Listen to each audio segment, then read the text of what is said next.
Well, Hudson, I'm so excited to have you on the show. And, I always like to start by actually having you kind of just talk about your background, because I think that's really fun to just kind of learn a little bit about you as a person before we get into learning more about your expertise. So, welcome. Hi. And, Thank yeah, tell me your life story, just, as your medical story. Well, first of all, thank you so much for having me. It's so good to see you. And yeah, I'm happy to talk a little bit about me. Obviously, I could go into great detail. But first of all, I'm a psychiatrist and specialize in ketamine treatments and the medical director of a integrated mental health clinic.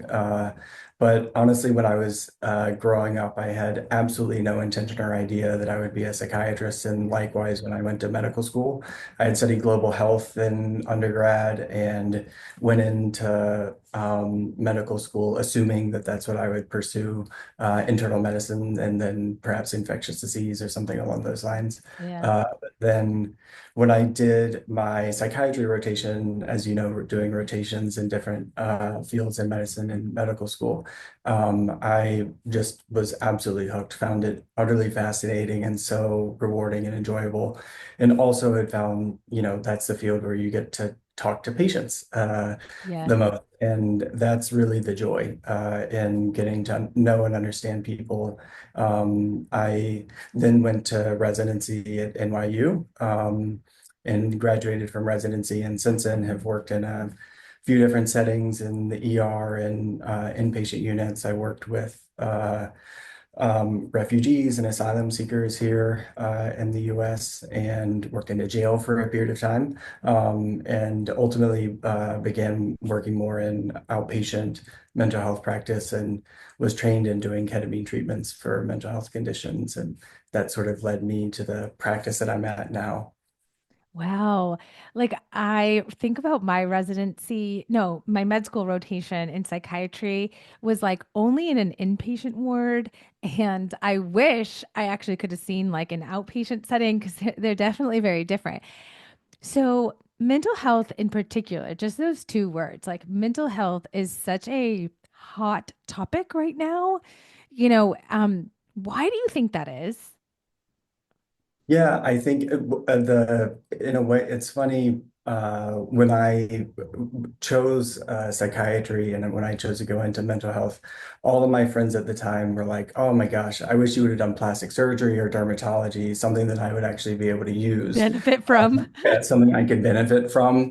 Gosh. And the funny thing is, now in throughout the course of my life so far, I feel like more and more of my friends and more people, it's like that is the most sought after and something where people ask the most questions and seek the most support.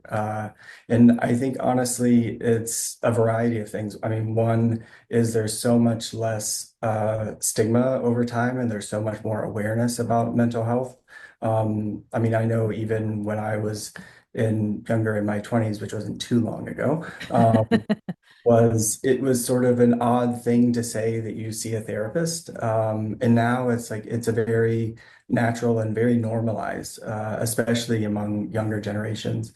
Hmm. And I think the other thing is that there have been, I mean, with the pandemic and with a lot of both global, national, local issues that have happened, these things impact people's mental health. And there's just been we see, the Surgeon General, for example, issuing a guidance about the loneliness epidemic. I mean, Hmm. that manifests in ways that we see in psychiatry. And so I think in addition to the awareness, there is just a lot more people who really are struggling and trying to find support and benefit from the professionals, mental health community, therapists, psychiatrists. Yeah, this is a question I wonder, and I know that no one knows the answer. It's the chicken or the egg question. Do you think that there is more stuff that's happening that is bringing about anxiety and depression? Because certainly you could be on the argument of, like the whole experiment with having a cell phone at age 9 or whatever. Or um, is it just that we're talking about it more, and the older generations, not that they were that much happier, it just was sort of like a grin and bear it, and like you didn't really talk about it. And then I think about generational trauma. So I just think, you being a psychiatrist, I just love podcasting because I get to pick your brain. What do you think? Is it, what came first? Or if people ask you this, what do you think? Yeah, it's a good question. I mean, and it's a very common question, and I think Is it? I thought I was like genius. I was like, oh, this is well, so good. yeah. It's a genius question. Thank you. Thank you. Thank you, Hudson. Uh, I feel like I'll give a very perhaps therapist or psychiatrist, right, which is that it's both, or unsatisfying answer perhaps. But I think it is true that there were in previous generations there just was really less awareness. There was, I mean, I see some people who, when they were growing up, they were had talked about there wasn't even a like an awareness that depression, for example, was a thing or Hmm. PTSD was a thing. It's not, and it just wasn't discussed. And so I think that is part of it. And at the same time, I think and it's very clear that there have been unique challenges that have happened and developed over the course of the last few decades, specifically with the way that modern life functions and with technology and the sort of lack of community in a way that people experience as a result of that. Yeah. Lack of close personal relationships sometimes, meaning like in person. And I think some of that has also just been exacerbated or hastened and by the pandemic and by a variety of other events since then. Yeah. I hopefully someday we're gonna get one of your colleagues on, Dr. Ellie Sharma, who is a Yes. good friend of mine and I've talked about before on the show and done events with. And I think this loneliness epidemic and what it was like in the city during, the last couple of years is something I'm really interested in talking to her about. But I kind of want to talk to you about, how did you get into, you said you learned how to do ketamine therapy like during this latter part of your training, and probably with this different population. So how did you get there? What was that like? Were you like seeking this out? Did you learn it from someone who is? Tell me about that, because I think part of the interesting things about why we do what we do is like how we got there. Mhm. Yeah, and it's certainly not something that I expected when I went into or chose to go into psychiatry. There was no concept in my mind that that would be a part of what my career might entail. But when I was in residency at NYU, some of the psychedelic and psilocybin studies specifically had been done and were being done in the Department of Psychiatry when I was there. And just had become interested at that time and became colleagues with and became close with some of the people who are doing the research itself. And it's just the results and the difference in the way of treatment, meaning different from prescribing medication as a psychiatrist and also really combining basically medication and therapy in one circumstance or one setting, Mhm. and that these Yeah. things work differently.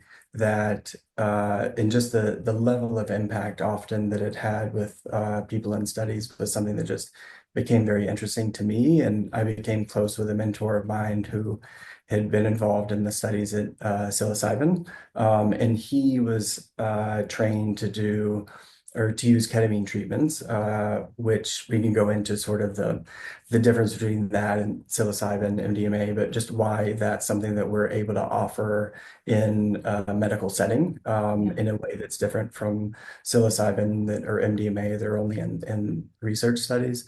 But that was something that had also been studied and had shown really great promise in particularly treatment-resistant depression. And a lot of the settings that I had worked in, whether it was an inpatient unit or, we rotated state hospitals or outpatient clinics where people have really intractable symptoms, have been on multiple medications, are in therapy, and either can't tolerate medications that we use for depression or just haven't responded. And it was something that was very interesting to me and very rewarding, potentially, to be able to learn how to use something in a way that could really benefit so many people uh, that are kind of at the most in the most need. Yeah. I had a similar experience when for me, which was just hormone therapy, which is probably seems like, a cakewalk compared to what we're going to talk about next, but it's only because it's just unknown. And, there's a lot of myths and misconceptions and all of that. And when I learned how to prescribe hormone therapy, something that I just ended up with similar, maybe a mentor who was so good at this and so passionate about it that you got to see what a different way of talking to patients and treatment was, that it just really was my aha moment. And I saw that no one else was really doing it. And this is something like FDA approved, right? So Yeah. I want to dig in because I am really a newbie when it comes to like the differences between psilocybin, MDMA, NDMA or MDMA. I should like really know, right? Um, and ketamine. And it also I'd love if you could talk about the difference between the three. Why are two only in research and not yet available?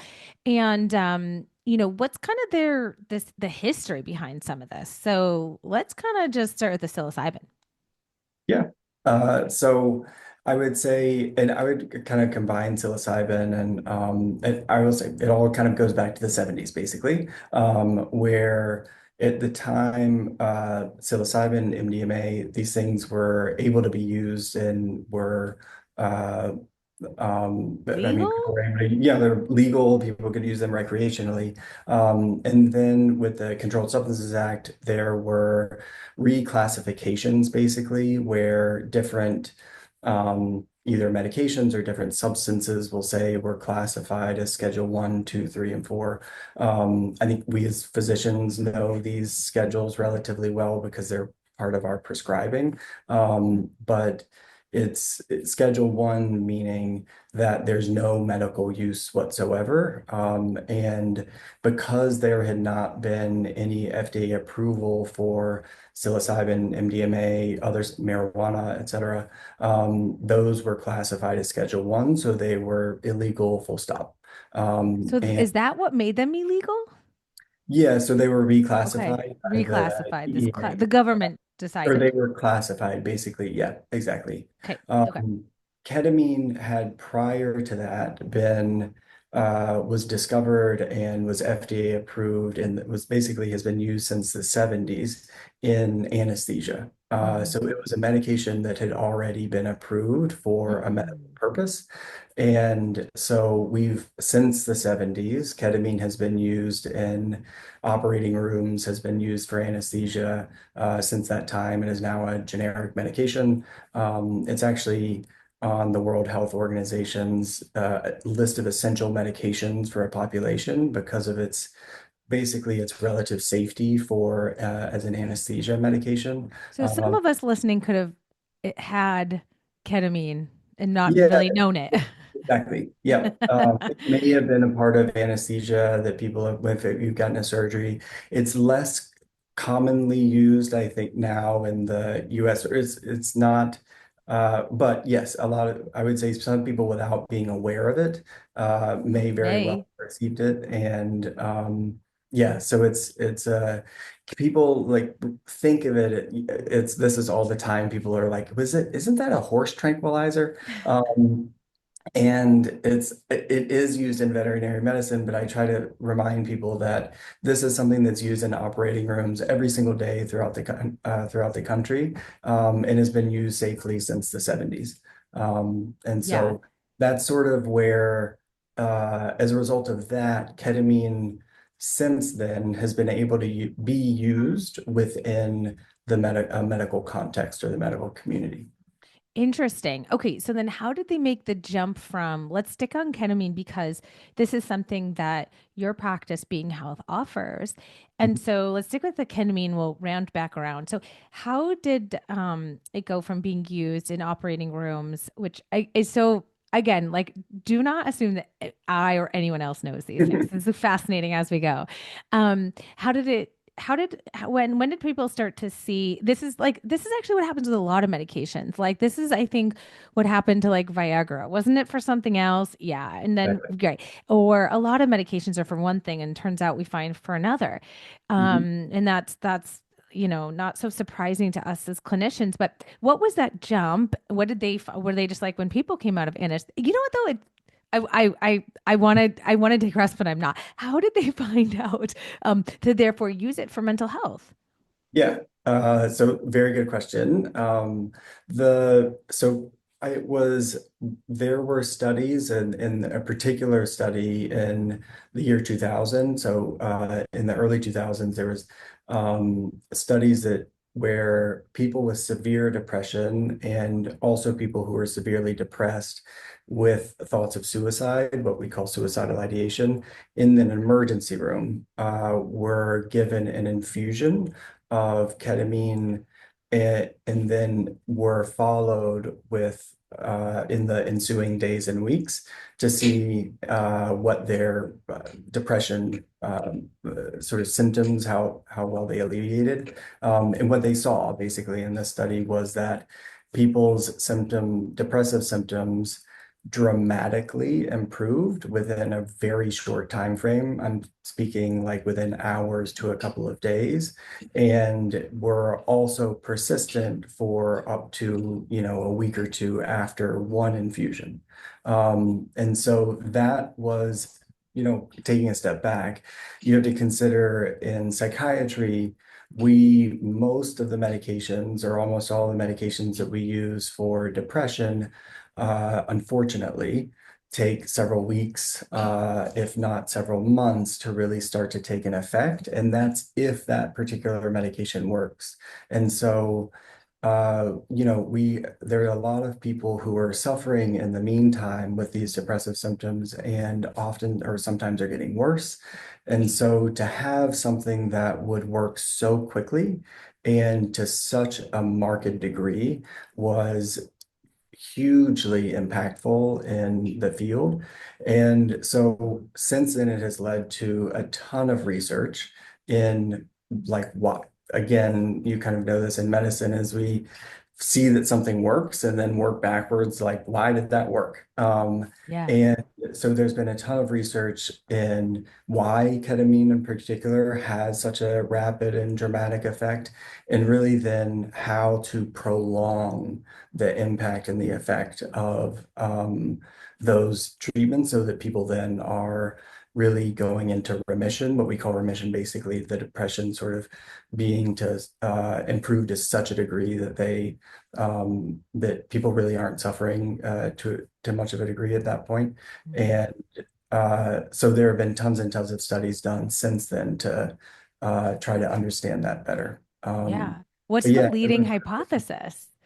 so it does work differently than other common antidepressants. So a lot of people know things like Zoloft, Prozac, Lexapro are called SSRIs, or selective serotonin reuptake. It doesn't. That part of it doesn't matter, but they work on serotonin as They the keep your brain short. happy with serotonin. Yeah. Yeah. But so they work on serotonin, whereas ketamine works through a different sort of pathway in the brain related to glutamate. And it's an NMDA receptor antagonist. Um, that again, people don't need to remember that part of it. At the same time, there is also increasingly research that's shown that one of the major impacts that ketamine has is an increase or improvement in neuroplasticity.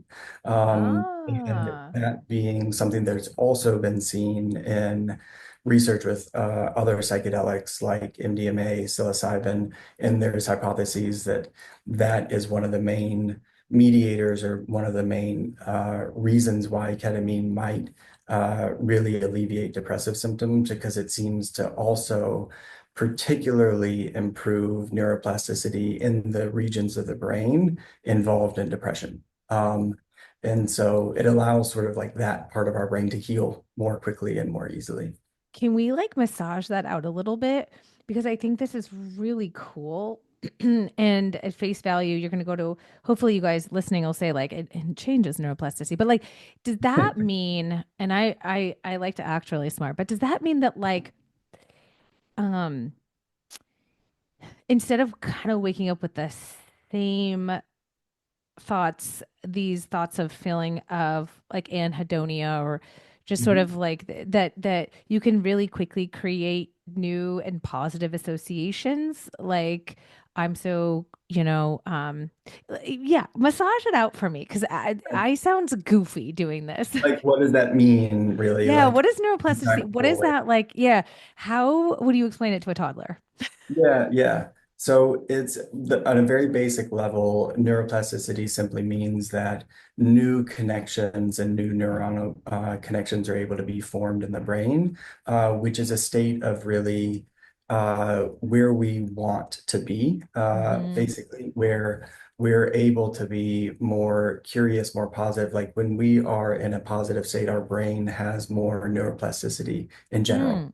Mm. And so it is something that it's allows us to ketamine both, I would say, reduces what people are experiencing and it allows people to more easily kind of for those things to take hold. Got it. It's like, Like a lot of patients, I'll say, who we're are referred in for ketamine treatments that are often in therapy, often taking medications, or have not responded to them or haven't been able to tolerate them. But most people are trying so hard, I and they're like, know. doing the things. I'm trying so hard, and it feels like I'm walking through mud, or it feels like no matter what I do, it's hard for me to actually feel differently and you can know it, but it's hard for it to really then sink in. And this is something that I would say, from a really just a practical perspective, the neuroplasticity and the impacts of ketamine is one where it allows those things to take hold more easily. Mm. And it's almost kind of like washing off the mud so that you're able to, or walking, rather Yeah. than walk through mud, you're walking on, I don't know, uh, Sticky cement. yeah, exactly. Cement, or even on what are the things in airports that like kind of like help you move forward? Oh, Um, yeah, the like but it's moving like something gliders, that's the escalator, the helping you stationaries. forward in the way that and That's is synergistically working with the things that people are often doing already. that's so interesting. That is so cool. I don't think I really knew that. And that really makes a lot of sense. So let's get into the logistics. Who are good candidates for ketamine, and what are the ways in which you for patients who are good candidates, what are the ways in which they can be administered? Yeah. So it's the most, I would say the candidates are the people who most benefit and where the most research has really shown the most benefit are people is for depression, really. Um, Most specifically, what we call treatment resistant depression.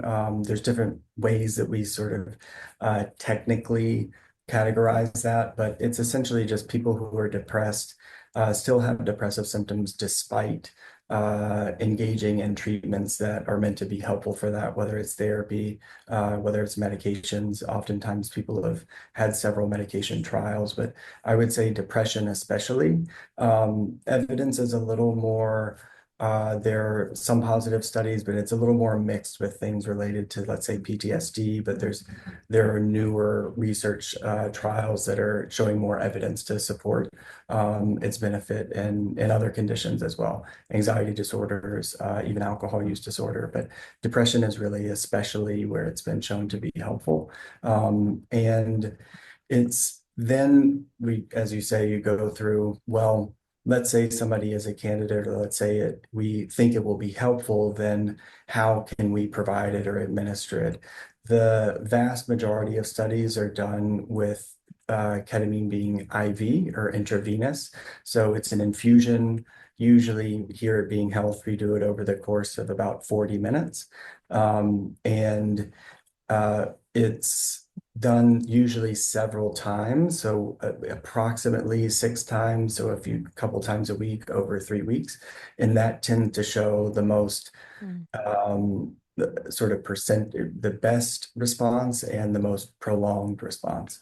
There are a couple of other ways that it can be administered intramuscular, so by like a shot in the arm, especially if somebody like doesn't want an IV or doesn't like needles. Or there are other different ways like lozenges and nasal spray, and I could talk about those things for a while. I know, I know. Well, so The I'm like, tell me the difference of all of them. I'm happy. It's just it's one of those things it's like it is really is such a complex Yeah, it's case in very medicine. It's just I wish it was like so straightforward, but right. like everything in mental health, it's always quite A complex. little bit of this. Yeah. It's just like that in hormone therapy. And so, there's no, you know, my residents used to always say, like, what's your go-to? And I'm always like, Mhm. oh, I don't Yeah. really have a go-to. I mean, I could pull one Yeah. out, but everyone, it depends on so many different factors, their availability, their fears, their comforts, their Yeah. pain, where they live, finances, and da, da, da. So it depends on so many things, but I bet you know a lot of the nuances. If we ever get to a part two, we could get into that. But so first, the patient, it sounds like, to summarize, like, typically most research is done on like treatment resistant depression, and the preferred way, or I don't know, I won't want to speak for you, but the way I've seen it, because I also get to work at Being Health, is the beautiful treatment centers with the infusion suites and all of that. So what is that like when someone's doing a infusion? Are you awake? Are you asleep? Like, what's it like? Yeah, it's so we the way that we do it, we people are usually in like a reclining chair, have an eye mask on, headphones. We use music that's specifically tailored for psychedelic therapy. So we particularly tailor it to each person, each session. And it's a ketamine is a dissociative, so you're not unconscious, you're awake, but you're also sort of in a different space, if you will. Everybody's experience is a little bit different. Oftentimes, people have sort of zoomed out perspective of their life, for example, or are able to see thought patterns of theirs that are a little bit differently, or remember things or think about things in their life in a different way. And it's really that's one of the treasures is that everybody's experience, just like everyone, is a little bit different, and we really honor that and appreciate that. And so we have a clinician in the room with somebody at all times, and obviously we have a medical provider who's supervising and making sure, vital signs, everything like that is totally fine. But we love then to um, be able to speak through that in a therapeutic way, usually at the day after the infusions or the ensuing days, so that we can really integrate what people have experienced during the session. Because ketamine, another complexity of it is that it does have psychedelic properties. And so we also kind of take some of the ways in which psychedelic treatment happens and research studies and apply that to the way that we provide ketamine treatments in the practice here. That's so interesting. I'm wondering, and I'm laughing because I was talking about this earlier. Is it kind of like a dream state where, you're like, well, there's this couch and I was like talking to my dog, and then we were running down a hallway. Or do people have the reason I'm saying that is, like, I always want to know exactly what happened in these dreams. You're so confident when you first wake up, you're going to remember. You're never going to forget it. And then, 15 minutes later, you're brushing your teeth and you're like, I have no idea. All I remember was the dog. But can it be like that? Is that why you like to do them together? Is that why you like to do them? Is that even important? This is just Heather's question. So these could be Yeah. not really relevant, but And so yeah, it is and can be like that. It's something that it's, just I'll give examples of the what people have described to me, frankly. There are I've had patients who talk about them that they're able that they feel like they're sort of floating in a way above the world, and they're almost like floating above and having a dreamlike state where they're able to see their mm, entire life. mm, In doing that, it's sort of like they're able to see snapshots in time over the course of their life and uh, see it often in a different way than they're in the depressed state that they're in, which is often with a very, very, sort of depressed perspective. But some people also will have the experience of like really strongly connecting with family members or people who have died, for example, or in really having very deeply emotional and deeply cathartic yeah, experiences where they're really able to like come to peace with certain things that they've experienced in their life. And so I would say that in some people for it's a very visual and colorful experience. Sometimes people are just like, I just saw a bunch of shapes. And like, I don't know what that is.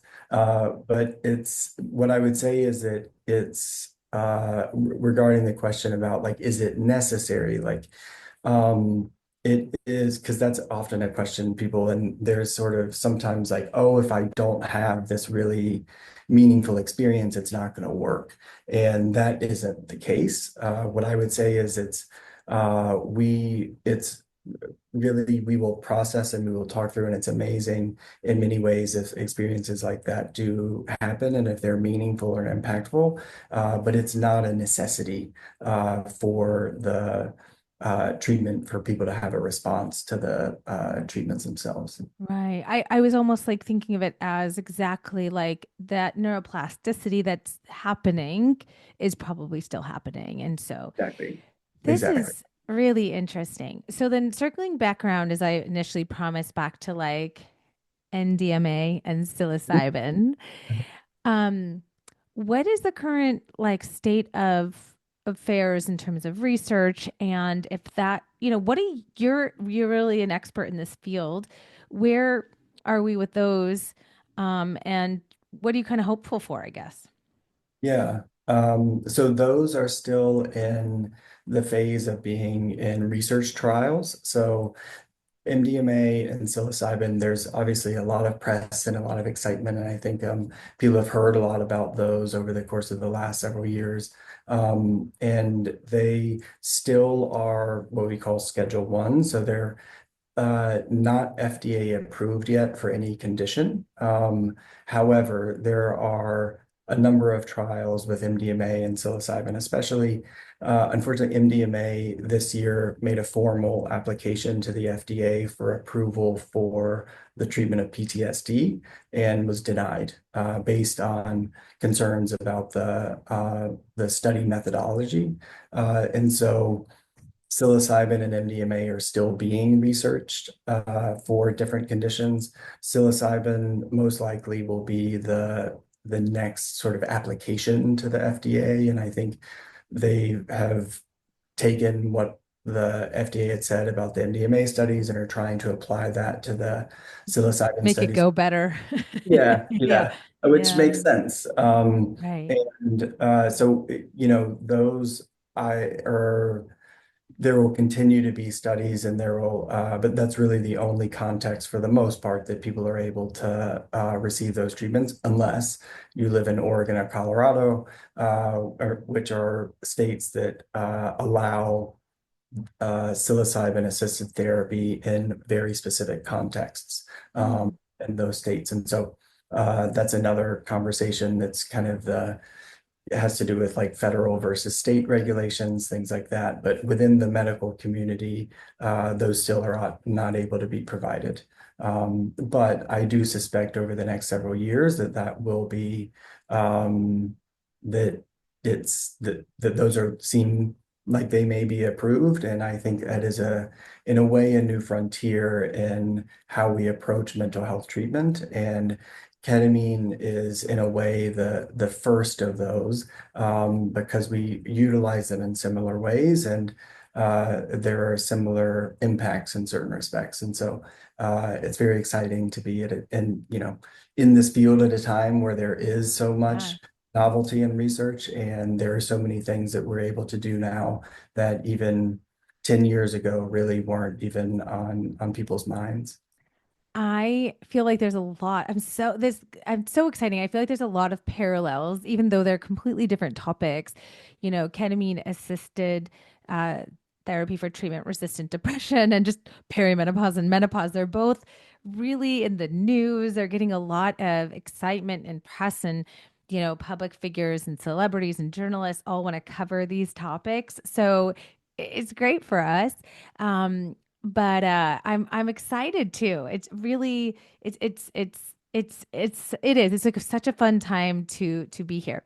Well, tell everyone where they could find you and a little bit more about Being Health as we wrap up. And if I get a bajillion questions, we're gonna have you back for a part two.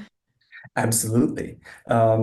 One last thing I was just going to say is that similar to you, I really appreciate the nuance. And that's Yeah. one of the things that's really wonderful to be able to learn these new ways of helping people, and to learn the nuance of it, and to be able to apply that for each given person. And so I guess I say that in part as a segue for Being Health, and because one of the things that we really, really orient towards in treatment is individualizing the treatment that we provide for each person's circumstances. So I'm just to go back, I'm a psychiatrist and the medical director of a integrated mental health clinic in New York City and Lower Manhattan called Being Health. We provide ketamine treatments like we've been talking about, but also psychiatry, psychotherapy, nutrition, acupuncture, functional medicine. And one of the, I think, main perspectives is really that we try to offer um, as as many different perspectives, and as many different or try to look at a person rather from a whole you perspective, so that we're able to, nutrition has a huge impact on mental health. Obviously, there's very, very linked mental health conditions and physical health conditions. And so to be in a practice that's able to work with people in any different respect is really wonderful.